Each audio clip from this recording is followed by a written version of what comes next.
આણંદ જિલ્લાના પેટલાદ ખાતેના ચાંગામાં સરદાર વલ્લભભાઈ પટેલની 150મી જન્મ જયંતિના ઉપલક્ષ્યમાં સાંસ્કૃતિક કાર્યક્રમનું આયોજન કરવામાં આવ્યું હતું। આ પ્રસંગે ગુજરાતની ગૌરવ ગાથા વલ્લભથી વિશ્વ પ્રતિમા સુધીના નાટકની પ્રસ્તુતિ કરવામાં આવી હતી। આ તકે ધારાસભ્ય કમલેશ પટેલ તથા સરદાર પટેલ યુનિવર્સિટીના કુલપતિ નિરંજન પટેલ ખાસ ઉપસ્થિત રહ્યા હતા।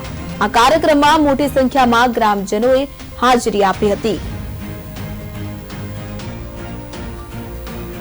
સરદાર પટેલ વિશ્વવિદ્યાલયે જુદા જુદા 6 સ્થળોએ આવા સંસ્કૃતિના કાર્યક્રમોનું આયોજન કરવાનું વિચાર્યું અને આ સંદર્ભમાં આજે ચાંગા ગામમાં એક કાર્યક્રમનું આયોજન કરવામાં આવ્યું, ભવ્ય કાર્યક્રમનું આયોજન કરવામાં આવ્યું, જેમાં ગુજરાતનો જે સાંસ્કૃતિક વારસો છે એ વારસાને વિદ્યાર્થીઓએ નાટક અને કલા દ્વારા પ્રસ્તુત કર્યું, જેનો ગ્રામજનોએ લગભગ 700 થી 800 ગ્રામજનો અહીંયા આવ્યા હતા અને બહુ સરસ રીતે ગ્રામજનોનો પ્રતિસાદ મળ્યો। સંદર્ભમાં સરદાર પટેલ વિશ્વવિદ્યાલય